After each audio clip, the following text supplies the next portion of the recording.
In the beginning, there was only darkness, and from that darkness, light was born. But what if I told you the story of humanity's origin, Adam and Eve, has been misunderstood for centuries? What if the truth behind the first sin, the fall of mankind, and the true meaning of the forbidden fruit is far more profound than you've ever been told? Can we truly understand the depths of our existence without understanding where it all began? The tale of Adam, the first human, and his disobedience has echoed through the corridors of time.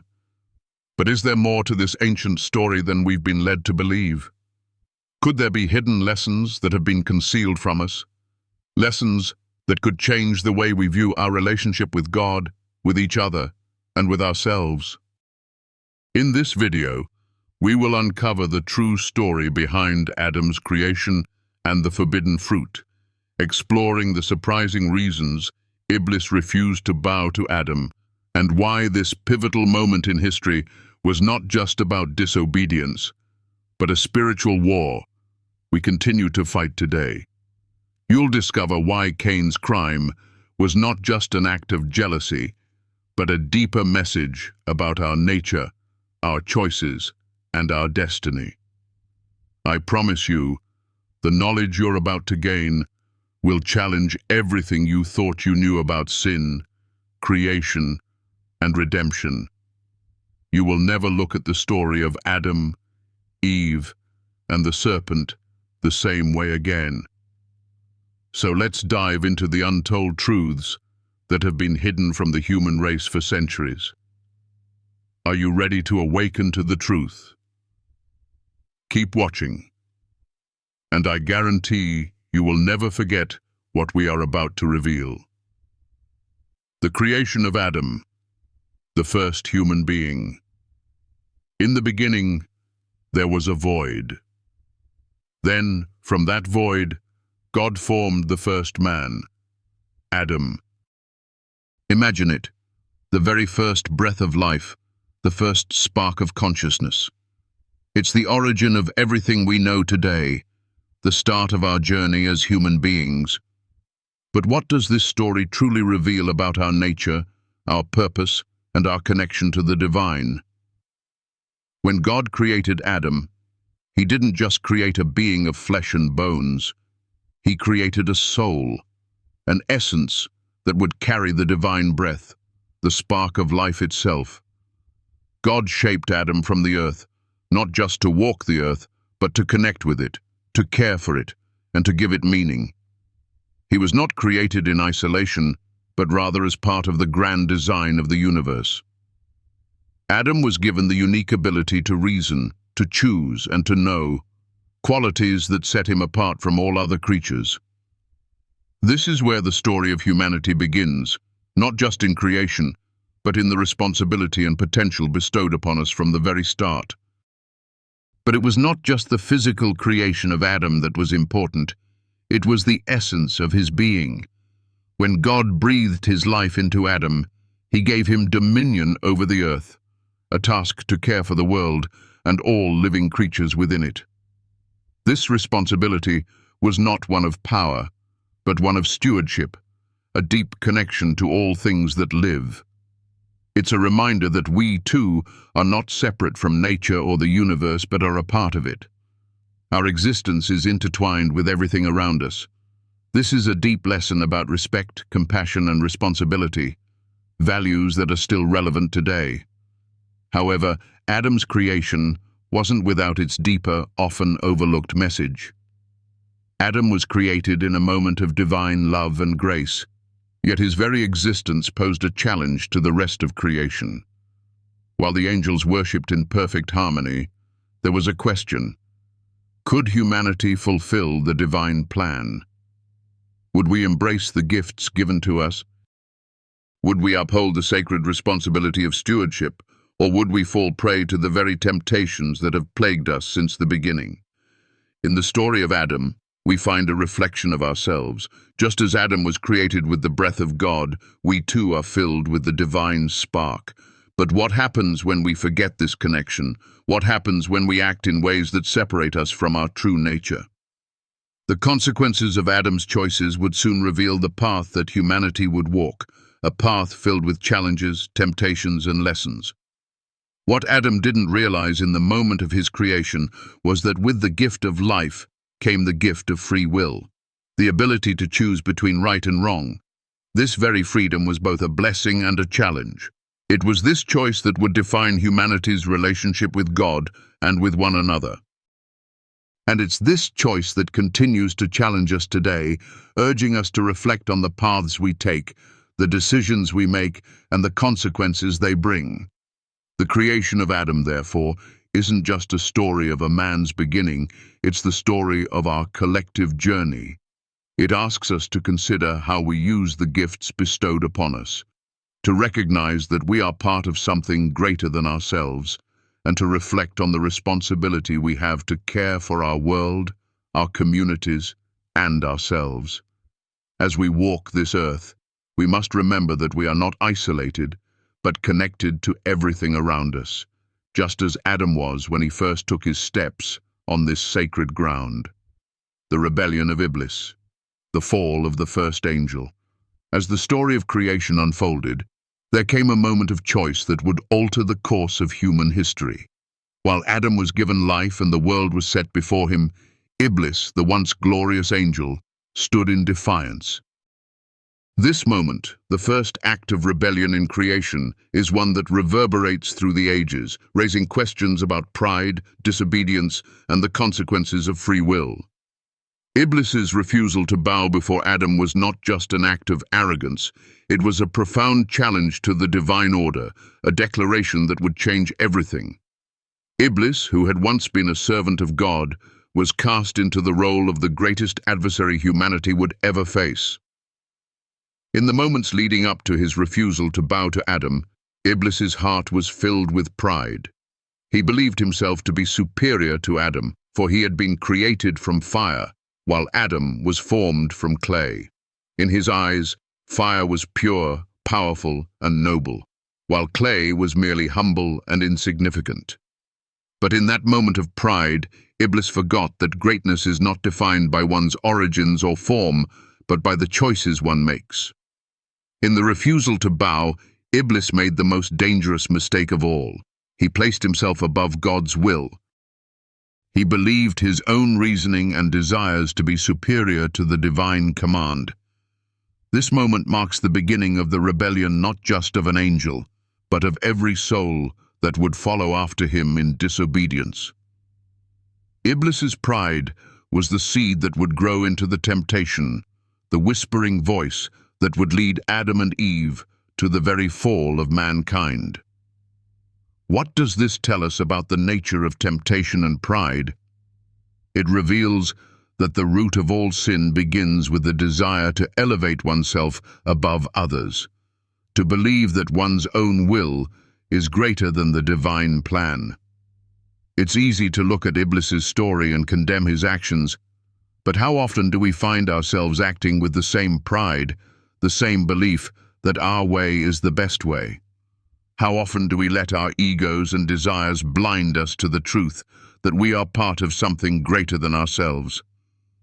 In our lives today, we face similar temptations. Just as Iblis fell because he allowed pride to cloud his judgment, we too can fall prey to the belief that we are invincible, that our will is absolute. But what happens when we let pride lead our decisions? What happens when we ignore the divine guidance that calls us to humility, love, and service? The consequences are often much greater than we can imagine, just as the consequences of Iblis's defiance were. Iblis's rebellion is a lesson for us all, a reminder that pride and arrogance have the power to lead us astray. In our journey through life, we are constantly presented with moments of choice. Will we choose humility and submission to divine wisdom, or will we be swayed by the temptation of our own pride? Each decision, no matter how small, shapes the course of our lives and the lives of those around us. And as we reflect on Iblis's fall, we must also consider the lessons it offers us.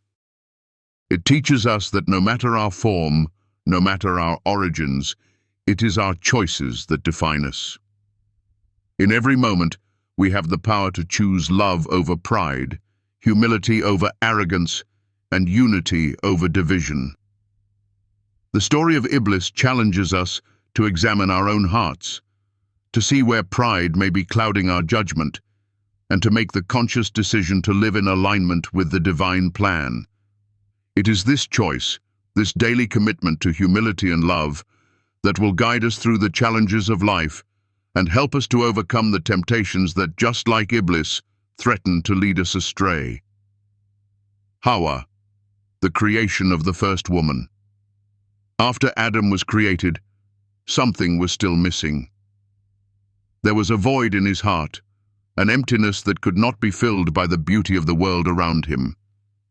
He walked among the trees of paradise, named the animals, and lived in harmony with the land, yet something was missing.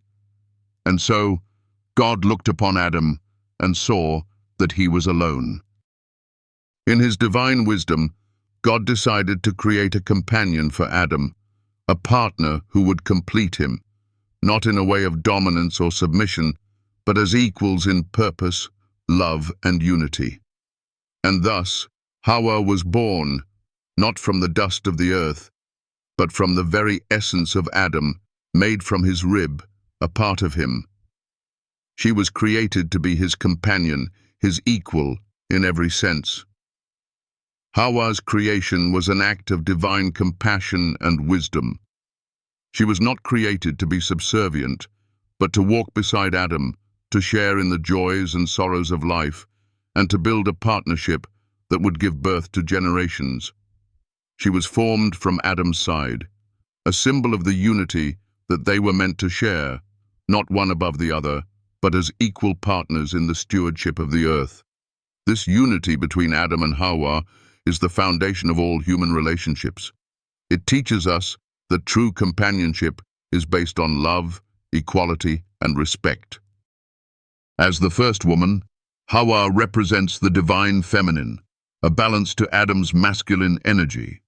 Together, they were created to reflect the beauty of God's perfect creation, and in their union, we see the mirror of God's relationship with humanity, one that is built on love, understanding, and harmony.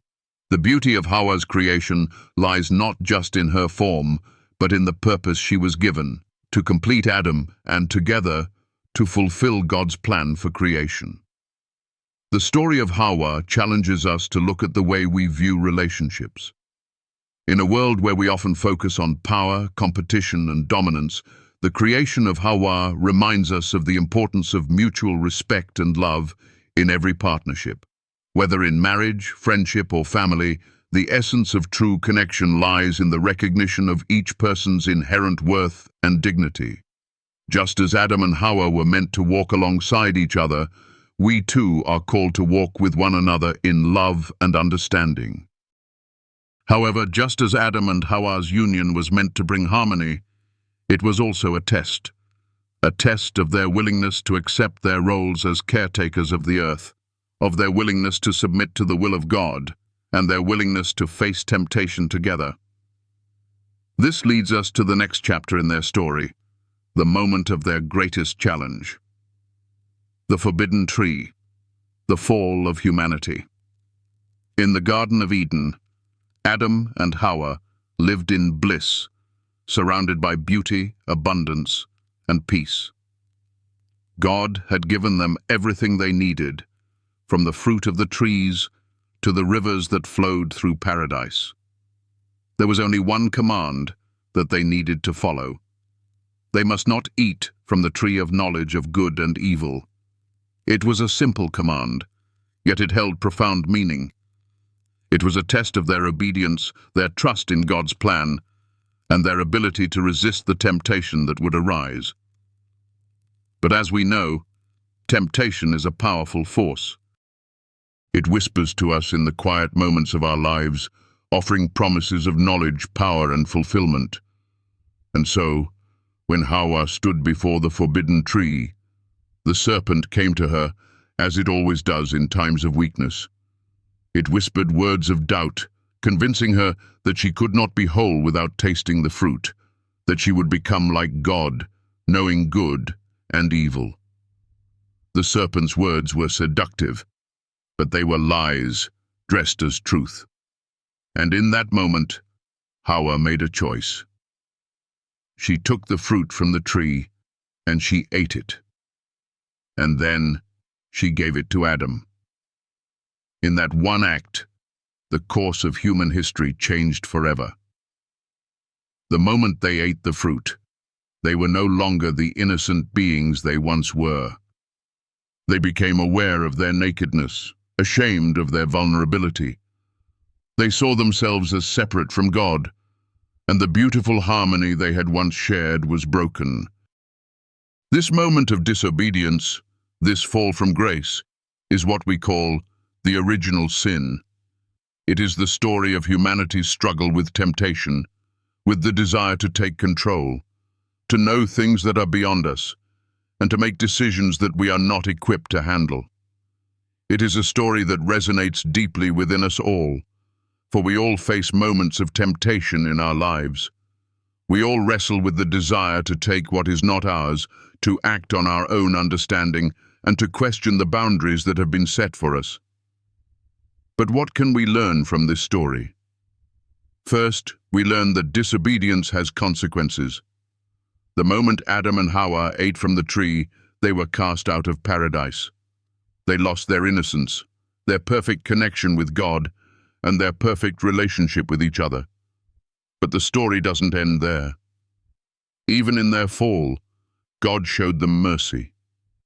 He gave them the opportunity for redemption, for a new beginning. They were not abandoned, but given the chance to start again. In our own lives, we may face moments of temptation and moments of failure. We may make choices that separate us from God, from others, and from our true selves. But like Adam and Hawwa, we too are given the opportunity for redemption. The key lies in recognizing our mistakes, seeking forgiveness, and embracing the love and grace that God offers us. The story of the forbidden tree teaches us that while temptation is powerful, so too is the power of choice. We are not slaves to our desires, but have the ability to choose the path of righteousness.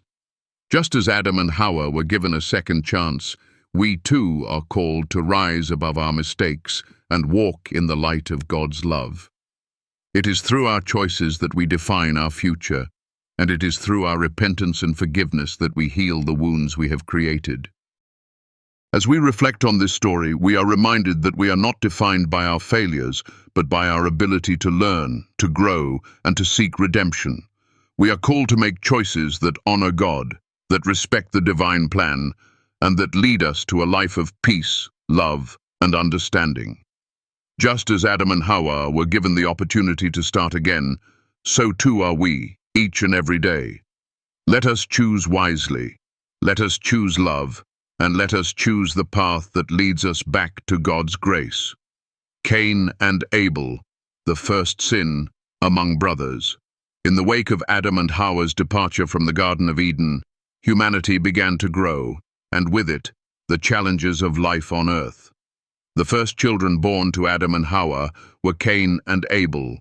One was a farmer, the other a shepherd, each bringing their offerings to God. Cain, the fruits of his labor from the ground, and Abel, a lamb from his flock.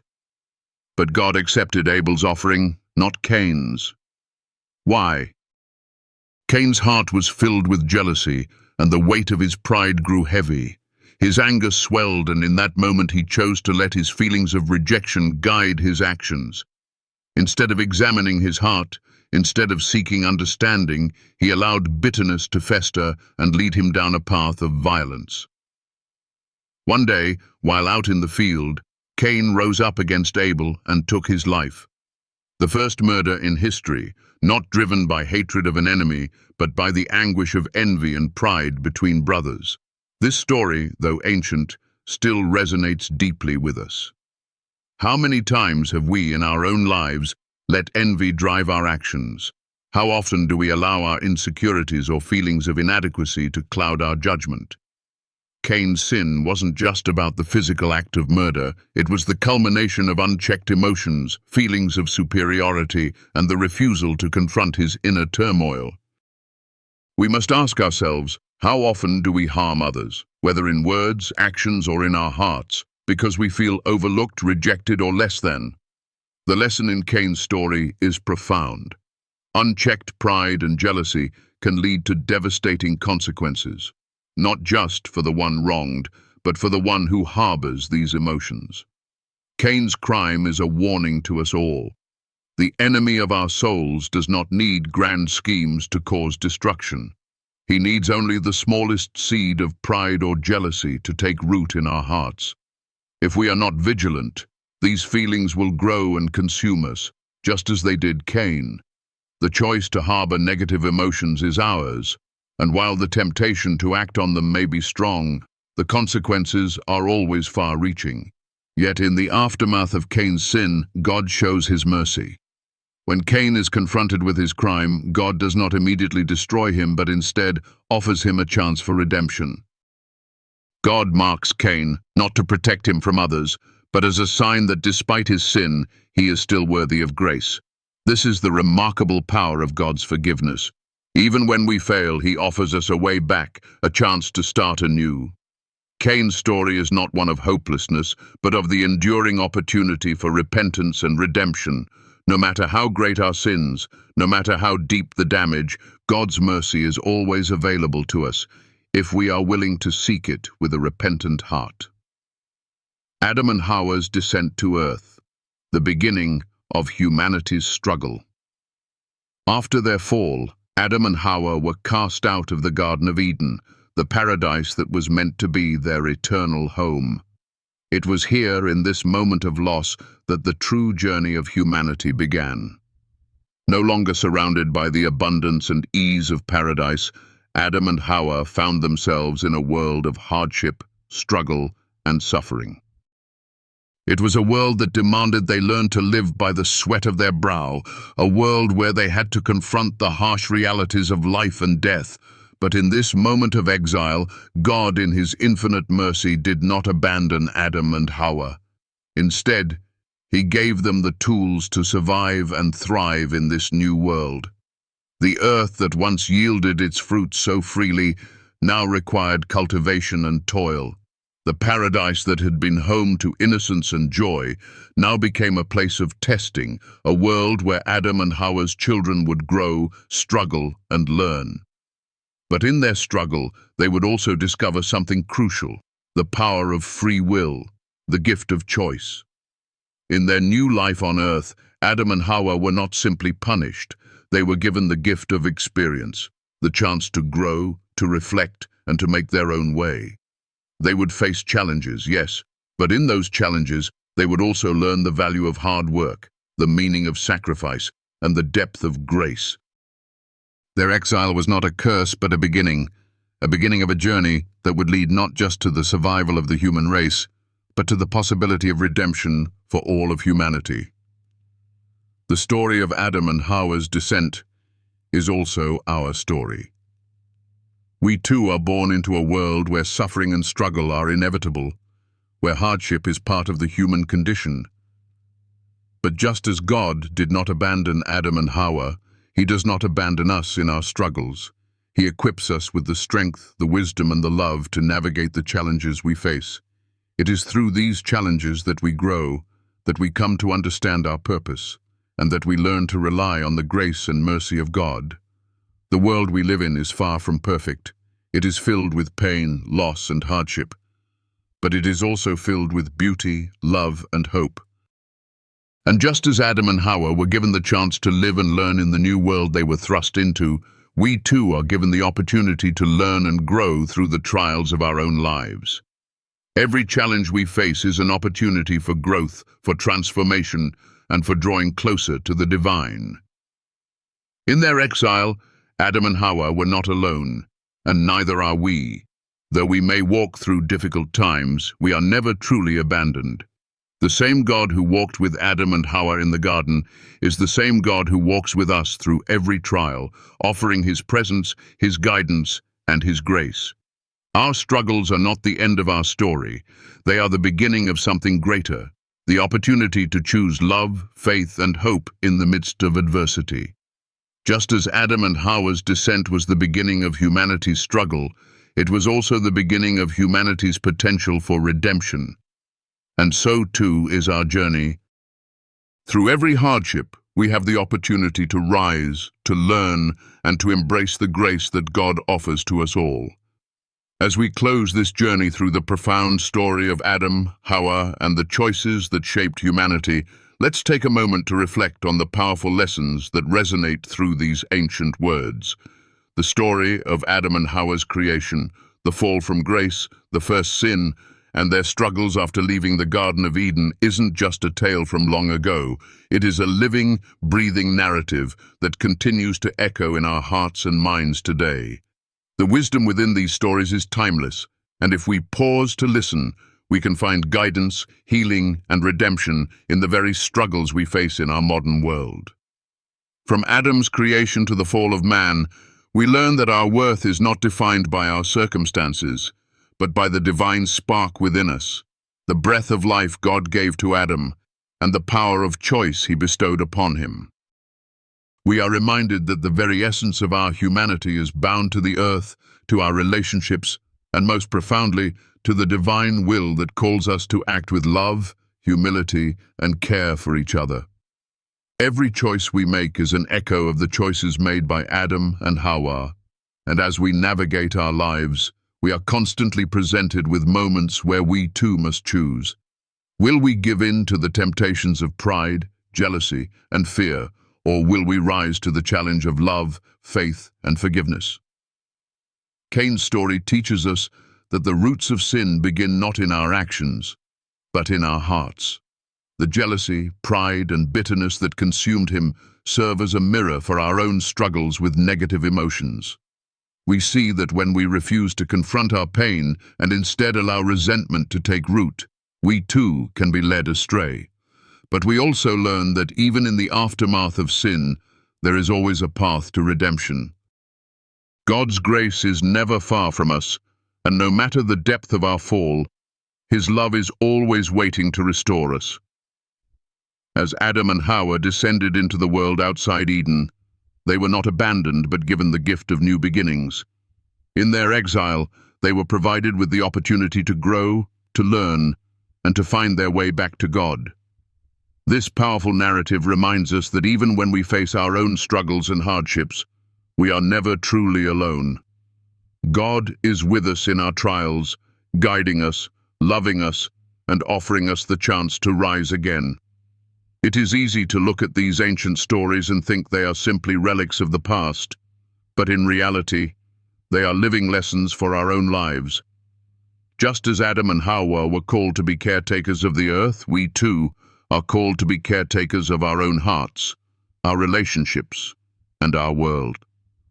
We are given the same free will, the same choice, and the same grace to heal and grow through our mistakes.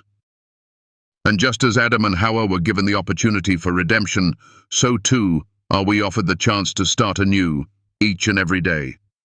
If you've felt touched by these words, if they've helped you find a little more light in the darkness, or if they've sparked something inside of you, I invite you to share in this journey with me.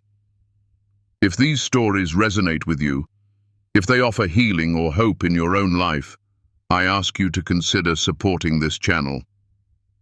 Every bit of encouragement, no matter how small, means the world to me, and helps continue sharing this message of divine love, redemption, and grace. Your support, whether through a like, a subscription, or simply sharing this message with someone who might need it, is invaluable. Together, we can spread the wisdom of these stories and keep the light of truth shining bright.